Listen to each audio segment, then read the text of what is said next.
Now we're going to talk about all the ways that you can maintain the relationships you have with your friends and your family. We'll also discuss ways of being a good friend. In order to maintain our relationships, we need to do things with our friends and family and accept invitations to activities. This shows them that you care about them and want to spend time with them. Let's look at an example where Aiden wants to invite Lewis over to listen to music after school. Lewis can say yes or no. What should he say? If you said yes, you are correct. That is a good way to maintain his friendship. You can share information about yourself and your experiences. Things like what you like to eat, places you have been, sports you like to do, or even your favorite animals. Let's look at an example. In this situation, Olivia is sad because her dog died. Emma wants to be a good friend and help her feel better.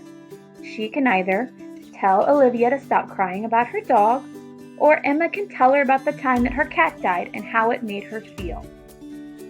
What should Emma do?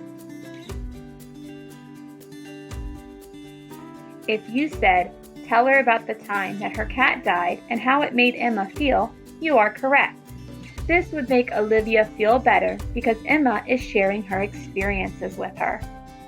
Another important way that you can maintain your relationships and be a good friend is to remember and recognize the important events in our friends' and families' lives.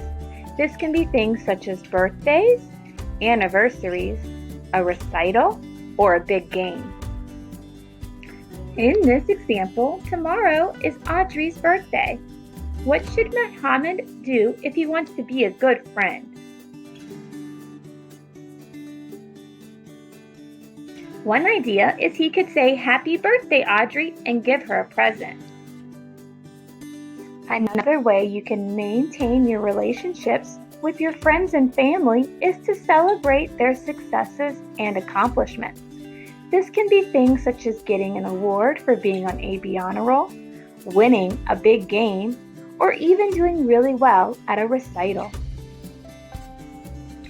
Let's look at an example of celebrating successes. Emily, your sister, is playing in a big game, and she just scored the winning soccer goal. What would a good brother or sister do in this situation? A. Go home right away. B. Ask her why she didn't score earlier. C. Ask if she plans to play again next year. D. Give her a hug and tell her good job. If you said D, you are correct. A good friend also does nice things for their friends and family. You can do things such as bake a cake, write them a letter, draw them a picture, bring them a gift such as flowers or something they like, or even help out around the house. Let's look at a scenario.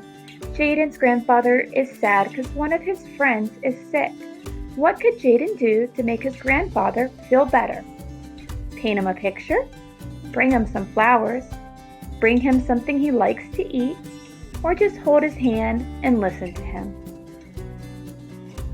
If you think that Jaden could do all of those things, you are correct. Any one of those things would help Jaden's grandfather feel just a little bit better. Another thing you can do to keep your relationships with your family and friends strong is to check on them every once in a while, when they're sick, over a long break, or when you haven't seen them in a while. Let's look at an example. Charlotte realizes that Jackson has been out of school all week, so she wants to check on her friend. What's something she can do?